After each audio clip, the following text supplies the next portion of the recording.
Hey, it's Tyler, host of the Tyler Knows Everything podcast, where the nose is crossed out because I always want to learn more. This episode of the podcast is sponsored by the following humans. Ty Kudrain sponsors the studio rental costs, and Mark McKee is my newest patron on Patreon. These aren't the only expenses that I have to operate a podcast with a global audience. You too can sponsor this podcast for as little as $5. Simply slide into my DMs or visit my page on Patreon at www.patreon.com/TylerKnowsEverything. That's www.patreon.com/TylerKnowsEverything. My guest today is both super interesting and highly intelligent. Please welcome Dr. Denise. Tyler knows everything. We're so sick. We're particularly sick in Beaumont. We seem to have an affinity with an attraction with MD Anderson, and cancer rates are crazy. And we are this particular community seems very addicted to medicine and finding health outside of the body. And it's just a small percentage that I've noticed in the town that really commits to good health, and that's tragic. Right. There's so much need in Southeast Texas, and for us to be wasting, I always say, time, money, and energy on our health when that's needless, when it needs to go into so many other things, Sure. Yeah. All right. Well, hey, everybody. Welcome to the Tyler Knows Everything podcast, where the nose is crossed out because I always want to learn more. I never know if people listen to that part or not, because my friends joke with me. They're like, oh, you know everything. And I'm like, no, the actual premise of the show is, and even on the logo, the nose is crossed out. But anyways, Right. We're going to learn about the history of chiropractic treatment, and we're going to talk about some major medical, big pharma, things about health insurance and what people need to be doing in their lives with Dr. Denise. Thanks for coming on today. Thank you so much for having me. I love being here. Yeah. Well, tell me a little bit about the history of chiropractic treatments. So chiropractic began in 1895 and was discovered by D.D. Palmer, who was a doctor of chiropractic and a physician and a scientist in his day, a really bright man. And he performed the first chiropractic adjustment with his hands on someone's neck or cervical spine, and it was a janitor by the name of Harvey Lillard. And when he got adjusted, his hearing was restored. So that was the very first chiropractic adjustment. D.D. Palmer had a son, B.J. Palmer, and B.J. Palmer was really the one that was responsible for spreading chiropractic around the world. My first degree was in industrial engineering, and then I went back to school to become a chiropractor. And I'm particularly passionate about chiropractic because my father and grandfather were and are chiropractors. My twin brother, my uncle. In the extended family, we have 13 chiropractors, including myself, and the 14th is in college right now. He'll be going next fall, my twin brother's son. So it's pretty cool. Wow. Yeah, that's a lot of pressure on number 14 because a lot of pressure. He would be the fourth generation, so we're really proud of that. Goodness. And so how has chiropractic treatments evolved over a century? Yeah, so chiropractic has always been an amazing healing art. And I grew up in an office-home combination, and so I grew up in a chiropractic office because my dad would be in the house practicing in his office. And, back in the 40s, 50s, 60s, even into 70s, a lot of people didn't go to a chiropractor until they were absolutely desperate.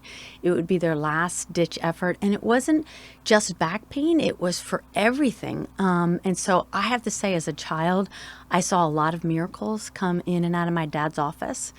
And then what transitioned, and I see this as unfortunate, but what transitioned is in the 80s, chiropractors started billing insurance. And because of that, Tyler, they had to come up with an ICD-9 diagnosis code, and ICD-10 now it's called. Yeah. And because of that, I personally believe that that chiropractic got pigeonholed into back pain. So we had to have a diagnosis code for low back pain and headaches. And so because of that, we were only allowed to treat, certain conditions, or we are only allowed to treat that if you're billing insurance. And so for me, when I saw so many miracles, and still, I mean, in my extended family, I've estimated that we've adjusted 1 million people. And I think that that's an accurate estimate. And I saw miracles, really, really true blown miracles. And so it's been unfortunate that we've kind of gotten pigeonholed into back pain. So prior to the 80s, it was more of a cash pay. It was cash pay, man. And you were only going to be successful if you knew how to adjust and could do phenomenal. I had an Uncle Rudy that would see, I think, upwards of 300 a day. Wow. And they would line around the block. And people only do that when you're getting results. So, the premise of chiropractic is that your nerve system controls and coordinates every single function of the body. That's a fact. It's not a premise. But your spine houses that nervous system. Right. Your brain and your spinal cord make up your central nervous system. And your nervous system is actually the first identifiable structure in a newborn baby, in a fetus. A lot of people think it might be the heart or something. It's actually the spinal cord. Right. And off the spinal cord, everything else grows. And so taking care of our nerve system is really important because it's how the body functions. And so I always say to patients, we take care of our teeth because we can see them in the mirror. We ideally take care of our abs because we can see it in the mirror. You don't necessarily know how to take care of your brain and spinal cord. It's the only structure, one of the few structures in the body that can't be replaced, if you think about it. You can replace a kidney, you can replace a lung, or even a heart, but you cannot replace a brain or a spinal cord.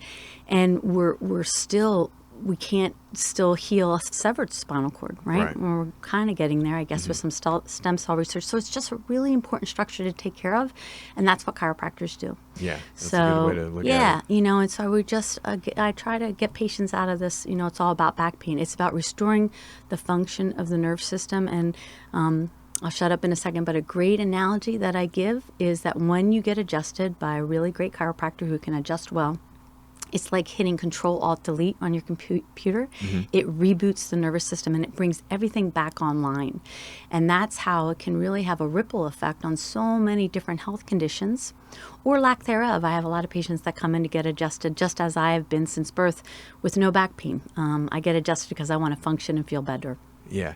I haven't had much experience with getting adjusted, but my mom did a lot. Did she? And I remember going to her whenever I was younger, and I think I might have been a teenager whenever I was at one of her appointments and I had a head cold. Yes. And my sinuses were stopped up and I was having to breathe out of my mouth because my nose was stuffy. And the chiropractor, he said, I bet I can do an adjustment and clear your sinuses. And I was like, I don't know. I don't see how that's connected at all. Right.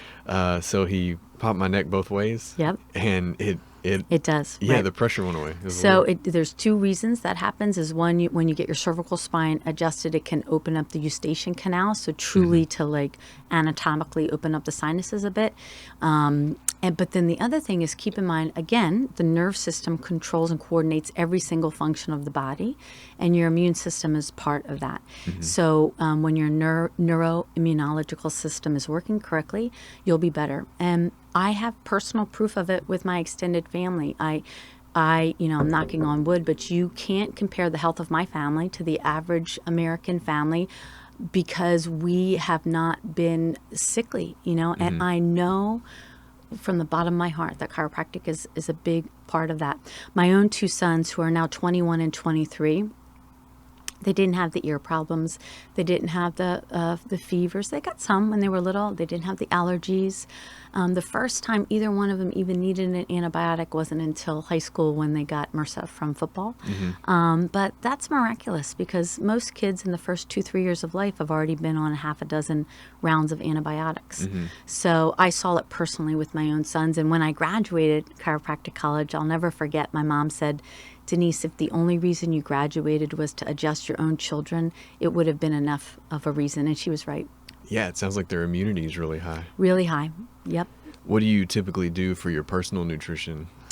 So I actually switched over to a program, you may have heard of it before, called Isogenics a couple years ago, but and I use Metagenics as well. So I use specific supplement companies, but I do all the stuff that you've heard of, right? And so I try to do intermittent fasting every day where I'm pretty much eating just from, within a 7-8 hour window. Okay. I love meal replacement shakes to give my GI tract a break and get all the nutrition.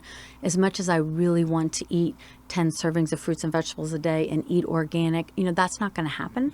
And so I have a system, again, probably very similar to what you do, but I'm a big believer in supplementation. And so omega-3s, vitamin D, probiotics, like I tell my patients, they're the big three. And I think every man, woman, and child should be on them. And my family was all while I was raising them. And then, like I said, our nutrition is obviously so critically important, and we're so terribly unhealthy. So I say to patients, what you put in your pie hole matters. Yeah.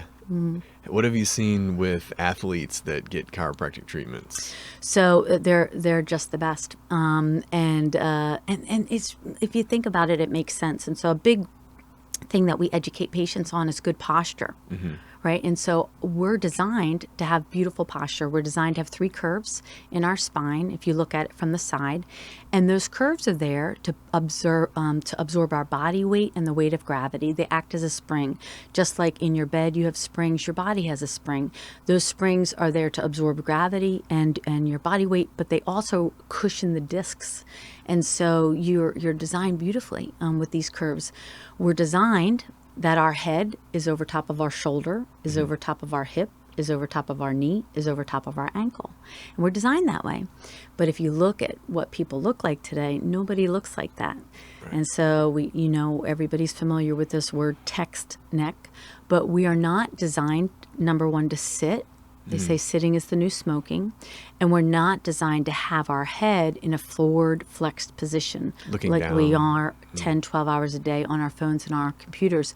Yeah. So then you take that body, you take that 10 and 12 and 14-year-old that's lived like that his whole life, on he or her, on video games, right? In addition, and then you put them in an athletic environment where they're expected to run, jump, swing, lift, with a poor foundation. It's no different than building a house on a poor foundation. So when you get a young athlete adjusted, not only is it benefiting their nerve system, which of course is important, but it's benefiting the structure of the spine. And so, for example, think of a pitcher, right? A pitcher on a baseball team, being able to have full 360-degree range of motion of that ball and socket joint is really important. And so a lot of times what I'll do is I'll put someone in really good posture and have them do a rotation of the arm. And then I'll put them in poor posture, rolled shoulder posture, head forward flex. Now try to rotate your arm in that position and you'll see completely different. And so it just, I'm assuming that every professional team has a chiropractor, and they should. And I believe I think anybody or any animal that has a spine should have a chiropractor. Yeah. So that would be my wish. I've seen a lot of athletes incorporate that, plus massage. Massage, yeah. And I just had one this week. I've been using a new girl here in Beaumont. But and chiropractic and massage are different things. One's working on bone, spine, nerve, and one's working on muscle, tendon, ligament. Right. And they go hand in hand, and it's beautiful. But when you go to a really great massage therapist, I say there's nothing wrong with a rub-a-dub-dub, where you go to a generic massage. It feels great. Yeah. But when you really go to a massage therapist, a licensed massage therapist that really knows what they're doing, Tyler, they know the muscles, they know the insertion points, they know the direction that the muscle fibers go, that's when it becomes a therapeutic massage. And I've been having some rotator cuff problems. I've been adjusting for 23 years, and I've been going to someone, and it's just amazing when you go to someone that really knows what they're doing. So the two, I always say healthcare is like a pie, and there's a slice of the pie, that we should be doing. It's good nutrition, it's supplementation, it's good sleep, chiropractic, massage. So both are excellent. Yeah, it sounds like you need a combination of both and not just one or the other. Because Yeah, like you said, it one is. And they're one's bone, not, one yeah. muscle. I mean, there's nothing more insulting to me, and I hate to say this is going to sound so snooty when someone finds out I'm a chiropractor and they come up and they're like, oh, could you rub me right here? And Oh, yeah. I'm like, I could, but I'm not a massage therapist. But, so people don't know. They just don't know. Yeah, that makes sense. Well, I know we talked about the differences in major medical. One day we were kind of chatting at a breakfast, and that's one thing that I'm always fascinated with is looking at our medical big pharma health insurance plan versus other countries versus wellness, and are we getting better or are we getting sicker? Right. Are we being efficient? Right. And right. I know you've got so many things that you can I know. talk This on. is such a soapbox for me because I love the United States of America. I think it's the greatest country in the world, and I love our freedoms. When I became a chiropractor in 1996, I started collecting data and started to do talks at that point. And I remember very specifically that we spent $800 billion a year on healthcare. That number is currently over 3.5 trillion, and it's 18% of the GDP. And so what that means is for every dollar in America spent on any good or service, 18 cents of it goes towards health care. That's more than double than any other country in the world.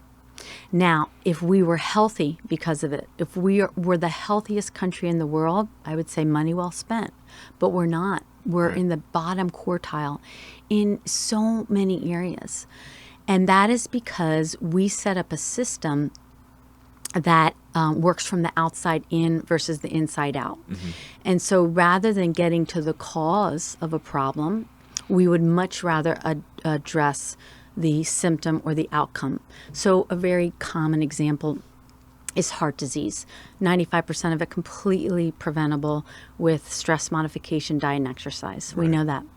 And yet the treatment of heart disease, whether it's through the significant bypass surgeries or, angioplasty or the statins or the blood pressure medicine. So we do all that as opposed to saying, hey, you're carrying 75 extra pounds, you're completely stressed out, your diet is full of crap food. And so I always say it's like we want to drop our bodies off at the dry cleaner on Friday and pick them up on Monday, and it doesn't work like that. So for your listeners, a great resource on this is the work of Dan Buettner. And Dan Buettner wrote the Blue Zone Principles, and I think it's also called Blue Zone Principles for Happiness. And blue zones are areas in the world where people consistently live to 100. And I always like to add, and are happy to do so. Oh, wow. So they're independent.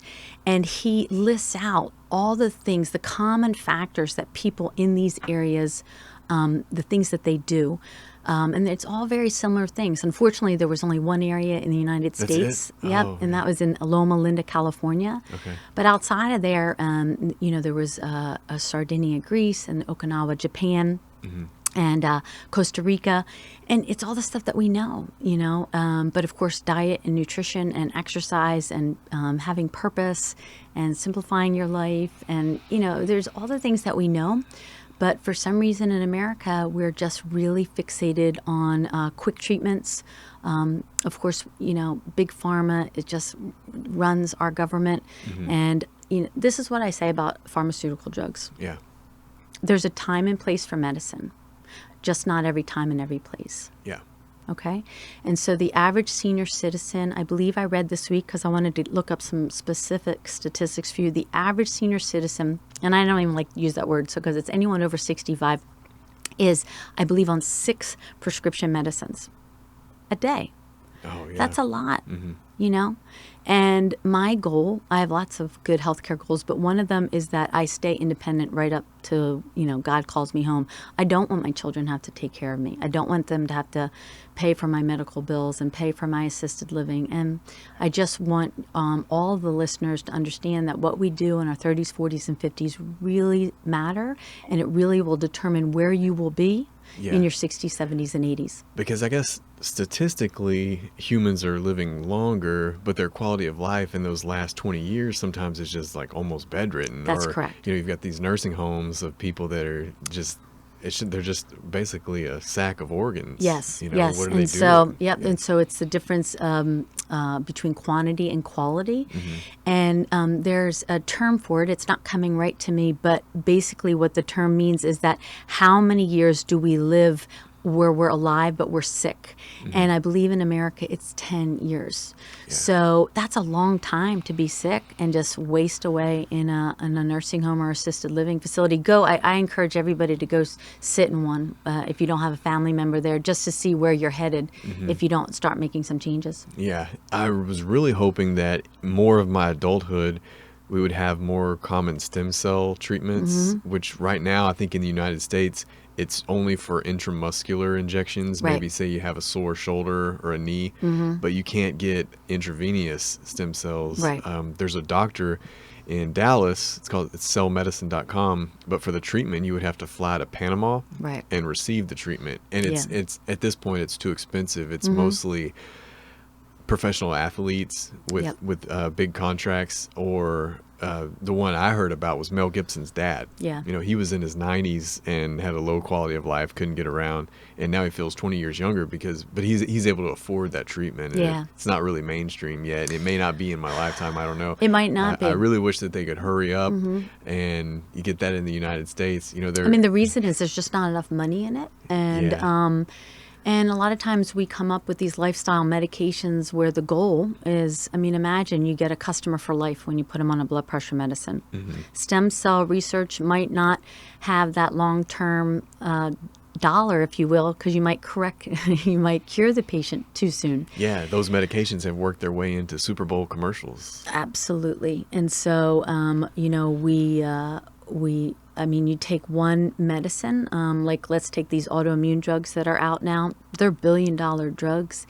And then a lot of copycat drugs come out, and they make a lot of money on these drugs. I remember when Lipitor first came out, the statin, that was the number one selling drug for 10 years on. And then all sorts of copycats came out. And so you're unfortunately in many of the pharmaceutical drugs, you're following where the dollar goes, as opposed to, you know, really getting to the cause of a condition. It seemed like the attitude of the patients were, my blood levels are not good, so I take this medicine, but I don't make any lifestyle changes. Now my test results are good. Right. And so, and there's Because just the statins, for example, they don't allow your heart rate to accelerate, or you know, they, even if you're exercising. So. Yeah. I mean, this could get me on such a soapbox with statins, but I think we've been sold a huge bill of good on statins, and that'll definitely get me in trouble in Southeast Texas, because it seems like everybody's on a statin. But cholesterol has a purpose, and when it goes up in your body, there's a reason. Cholesterol is the backbone to your endocrine system. So let's just give an example. So let's say you're stressed, and everybody's stressed, but let's take someone who's really, really stressed. Their cortisol levels are going to start to go up nonstop. And so a raw material into that is going to be cholesterol. And so the body's intelligently working by raising that cholesterol. And so we go in and we say, well, that's not intelligent. And so then we lower the cholesterol, and then we rob Peter to pay Paul. So when we lower cholesterol for a man, he then might have testosterone problems. Yeah, that's right, because cholesterol is a precursor to testosterone, and a lot of men, I actually I was trying to find a group of vegans, Right. and I wanted to find a male that was similar in age, similar in lifestyle, to put our blood level tests head to head. I couldn't really find anybody to agree, but you know, I did some experiments with a ketogenic style diet, which is mostly just meat and vegetables. Yeah. And it coincided with one of my blood tests for life insurance. Right. And I thought, oh, what bad timing, because I haven't tried this before, so I don't know what it's going to come out to be. Right. And there were different levels of premiums, and I was able to qualify for the lowest possible premium because my lab results were so good. Yeah. And then I took it a step further. During the month of February last year, I did the carnivore diet for 30 days, which was meat only, meat and eggs, and still had good lab results at that time. Luckily, I had a doctor that was younger and more into modern nutrition, so that way they didn't think I was crazy or tell me to stop what I'm doing. Right. He's like, I think your results are going to come out fine. Yeah. And even just looking at total, we look at total cholesterol, we look at HDL, we look at LDLs, and this is stuff we've been looking at since the 1950s. But truly, Tyler, like we should be looking at what are called fractionated lipids. And so that the total HDL, LDL, and the total cholesterol just give us the total number. It gives us the quantity. Right. It does nothing to tell us about the quality. And so, when you really go to a great cardiologist, they're going to be able to do more extensive blood work. So, for example, a menopausal woman, very common that her cholesterol will go over 200 because as the body's trying to adjust through going through menopause.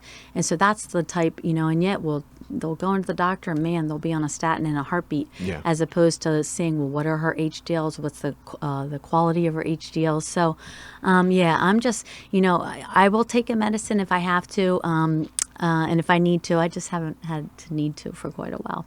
Right. And because a lot of those categories of HDL, LDL, and VLDL, they have subcategories. They have exactly. And some of it's even based on particle size. That's what it is. That's what I'm talking about. You would have to go to a cardiologist. I don't think that test is readily available at it your should be. typical It should be. family Yeah. doctor. In my last chiropractic practice up in Pennsylvania, we did that blood work, and it was really cool. It was very eye-opening to a lot of people. But then they would take that blood work back to their doctor and feel like they were being one-up. So that's not so cool either. But we should just get as calm. This is what I want to say to the listener is that if you have to go on a prescription medicine, do your homework. Look at the side effects. A statin is going to increase muscular pain, especially in the legs. And so do your homework on it and look at what the side effects are. Don't just immediately jump on that. Maybe there's something you can do in your lifestyle. It might not be the quick fix, but it's the long-term fix. Sure. When you think about all of the ailments that chiropractic can, help with, yes, it almost sounds like you're making it up, but it's not. What are some of the uncommon things that people don't know about that chiropractic can help with? Well, I mean, you think of your back pain conditions and your neuropathies, so anything. So that's pretty common. Headaches are pretty common. Migraines are very, very common. But what's cool is when you have like organ-related things. So, and infant-related things. So you can have an infant with severe colic, bedwetting. If a chiropractor's been in practice for, over 20 years, they have at least one patient that was able to get pregnant because they were getting adjusted. And it was very much tied to the adjustment, So stomach issues, constipation, menopausal issues, menstruation issues. There's a lot. Anything that is coordinated by a nerve, which is everything. So a lot of times what I say to a patient is, look, I'm not treating you for XYZ disease or sickness or anything. I'm restoring the function of your nervous system. You're actually doing it. I'm just facilitating it with the adjustment. There's a lot of good things that might come out of that. You might sleep better. You might breathe better. Asthma is really common. A patient or a mother will say, Johnny hasn't used that inhaler. Again, I don't even know where it is, So, I hate to... I don't want people to think, well, chiropractic treats all these things, and that's certainly how we get in trouble with the chiropractic board. Chiropractic allows the body to be healthier by a better functioning nerve system. And once the body's always trying to return to homeostasis, it's always trying to heal itself. Right. And so lots of cool things can happen when that happens. So when I go to the doctor, which is hardly ever, it's usually just to get my lab results that I want to get. Right. But when I do that, or if I take my kids, I have no clue how much things are going to cost after the fact. Right. Any other service in the world, usually walk in and there's a price on a product or a price on a service, or I call and get a quote for a service. Not the case in major medical. Yeah. It's a mystery. You and I could have the same surgical procedure at the same hospital with the same surgeon, but have different insurance companies, and it could range tens of thousands of dollars. So does chiropractic differ than that? If I come to you, do I know what the prices are before treatment? Well, I mean, in my practice, you do, because I call myself a credit card practice, but so I don't bill insurance, and I switched to that because that's great. I love it I love it. And let me emphasize, I love it because people pay for what they value. And if I'm not doing a good job, then people won't pay me for my service. When you start billing insurance, and I did for many years, and lots of chiropractors do, it's a whole nother ball game, and there's lots of rules and regulations that you must abide by. Yeah. And usually it seems like they have to hire a billing department to just a full-time to collect staff, full-time staff. Only deal with insurance, and that's it. And it's like a game. There's only in chiropractic there's only so many codes that you can bill, and but yeah, you might expect to.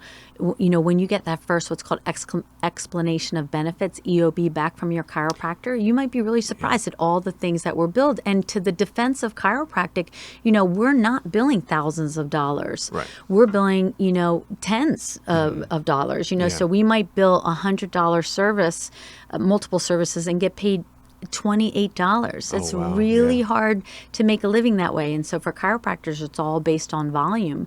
But yeah, like if it's sort of like when you go to a fast food restaurant now, or a restaurant, and they have the calories, and you're like, oh my God, it makes you order differently. Well, at least it should. Yeah. Wouldn't that be cool if every medical procedure, if everything that a doctor was going to do, you saw the cost of what was being billed? And sometimes they have to bill so much more just to get paid, but the patient doesn't care. They just see what's being billed. Right.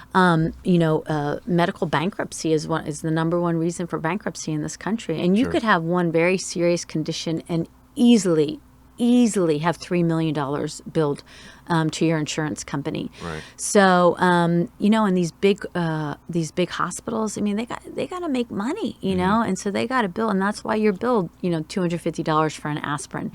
But you have to be your own advocate, and you better be reading those EOBs. You better see what they're billing, and you better ask those questions. You have to be your own best advocate, because once it gets billed to the insurance company legally, you need to be paying those balances. So it's be aware. Be aware. Yeah. For example, if I Google LASIK surgery, I'm going to get hundreds of results of advertised pricing and businesses that are competing for my business. Right. And if I Google it enough times, it's probably going to show up on my Facebook feed. Immediately it will. Yeah. Just from Google AdWords. Right. And if I call one, they're going to tell me there's a special going on, or they have a promotion. Right. Not the case if you type in gallbladder surgery. Right. There's just no pricing available. Right. I think even if you were to call the hospital and ask them how much is a gallbladder surgery, they'd think you were crazy. Right. There's 100 hoops you have to jump through to even get to that point. Oh, absolutely. Usually they don't know until you're already discharged. Right. And so I think that advertised pricing model would be a lot better if people just had maybe catastrophe insurance. Yes. That's really what I would need insurance for is a major accident. I still have yet to make any claims, and I've been paying those premiums for years and years. Hopefully, I guess I'm paying for someone else. Right. You're welcome. Right. But without a doubt.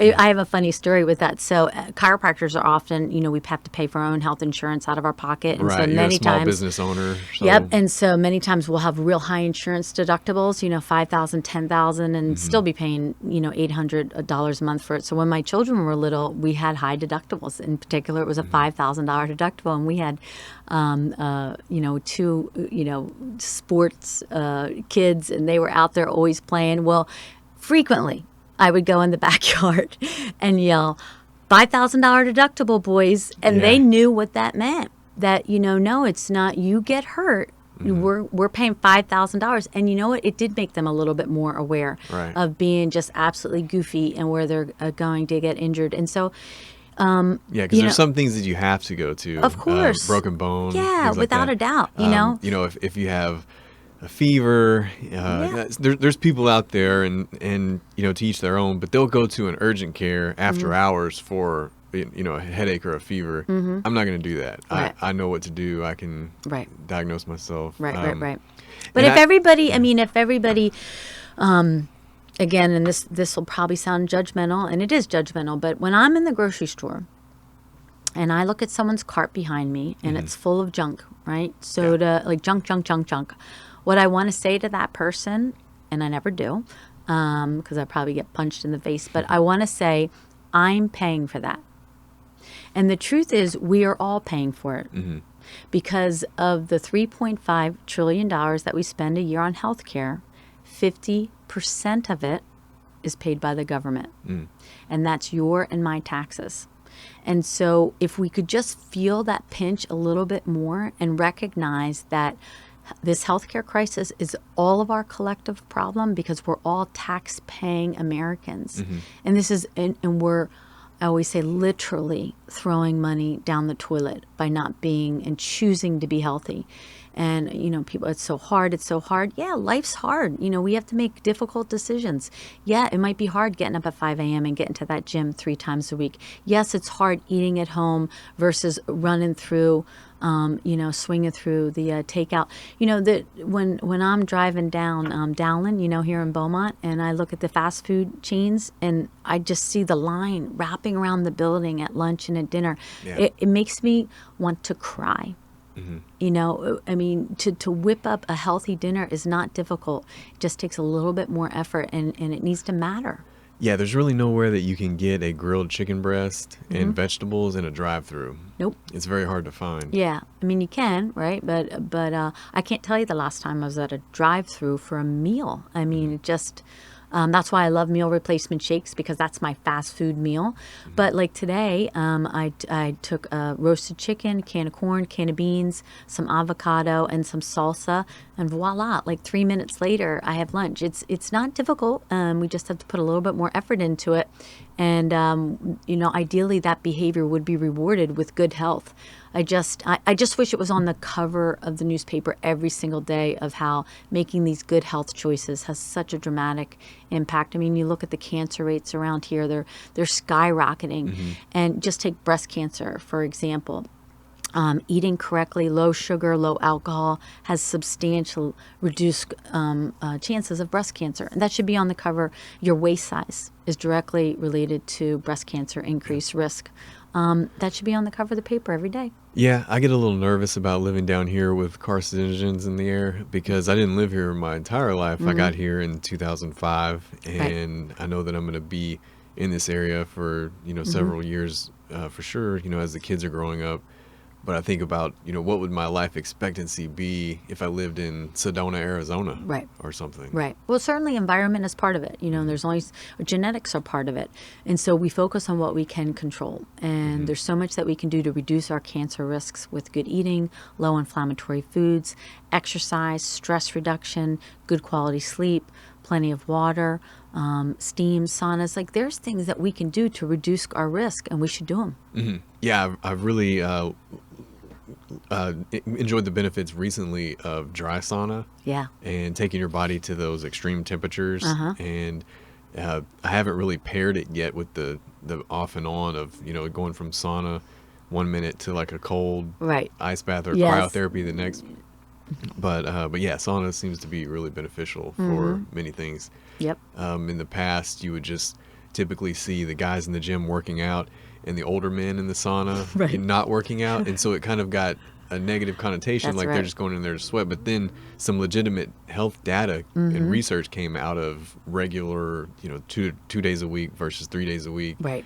Dr. Rhonda Patrick did some extensive studies on dry sauna and heat shock proteins. Yep. And my girlfriend who's has cancer and has had several bouts of it has a dry sauna in her house for that exact reason. Yeah.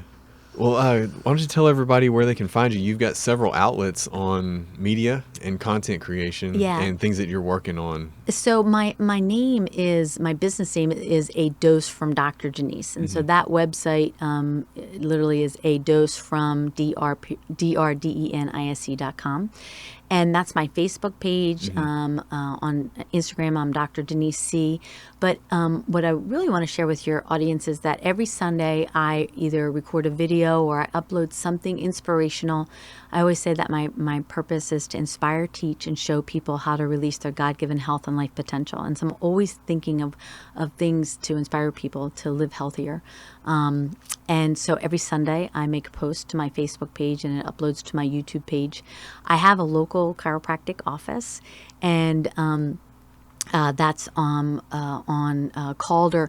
I'm going to be moving to Corpus Christi within the next few months because we're following an ExxonMobil track with my husband right now. And so I have a lovely, lovely young chiropractor that's coming in after me.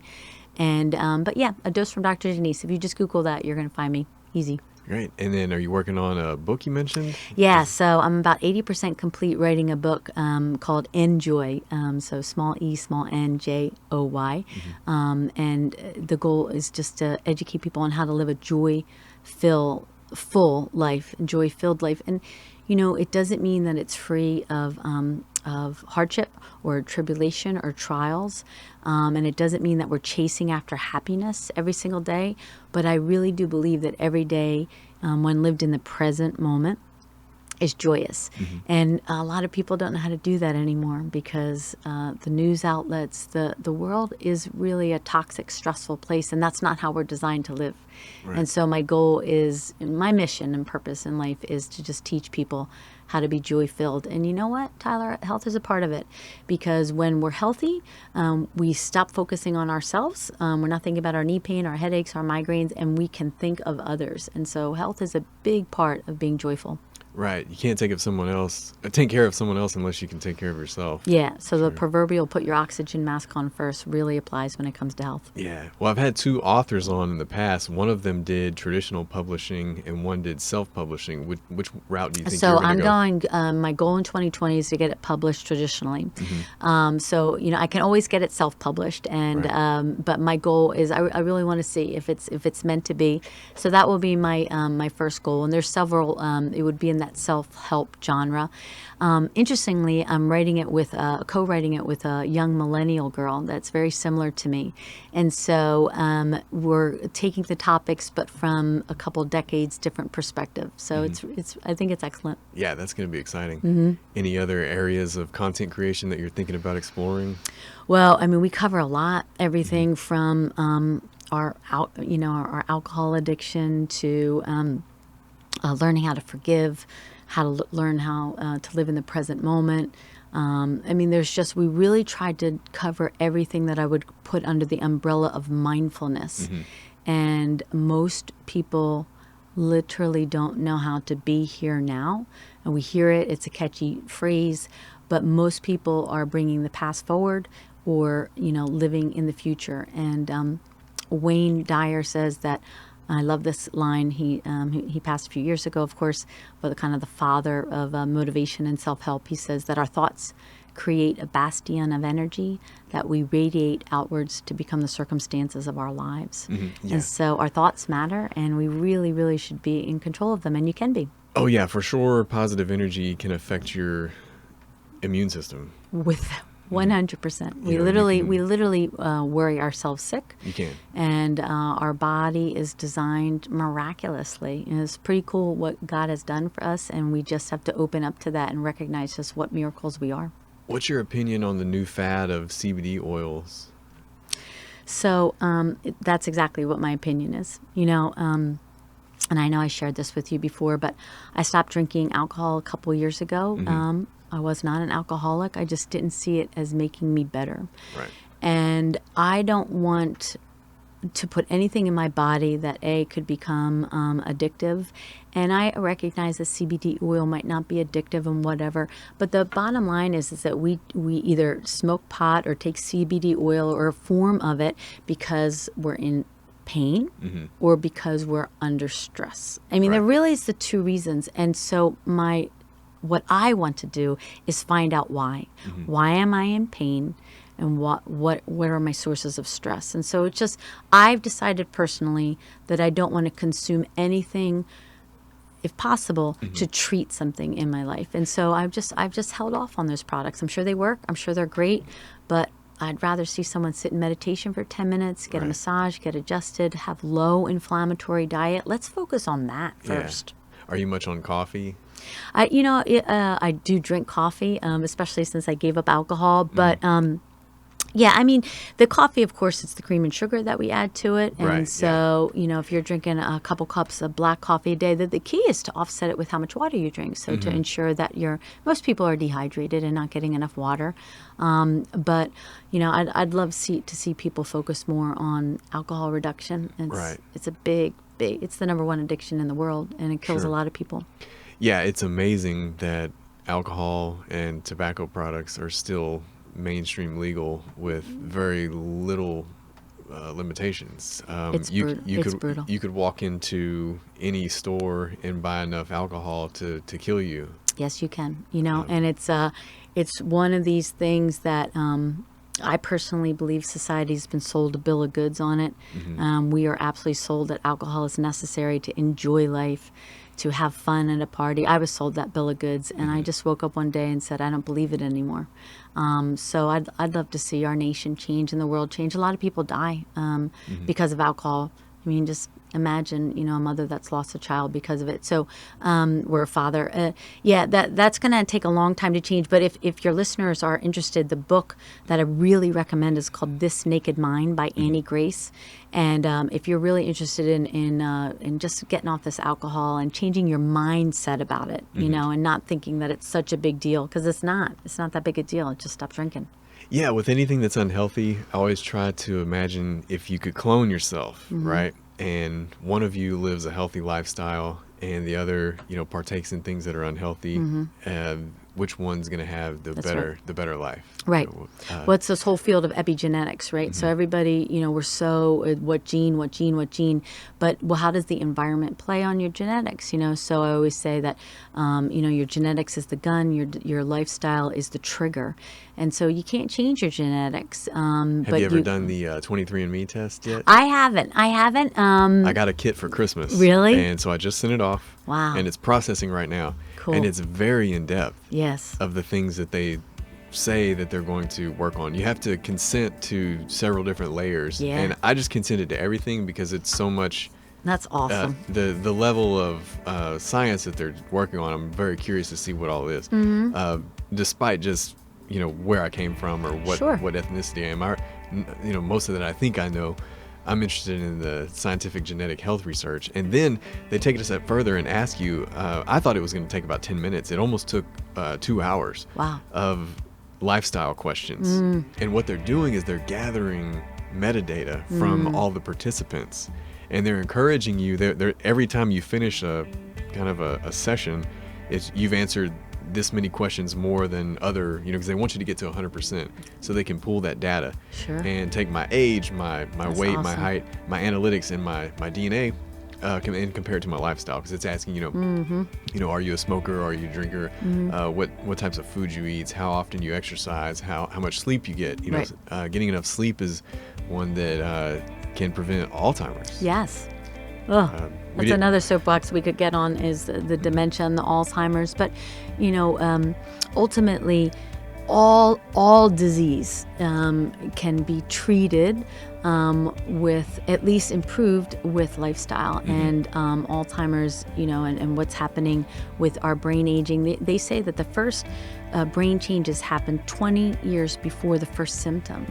So your top researchers in the world say that, and it's due to inflammation of the brain that's happening in our 40s and 50s. So what inflames the body? Again, stress, trauma, physical, nutritional.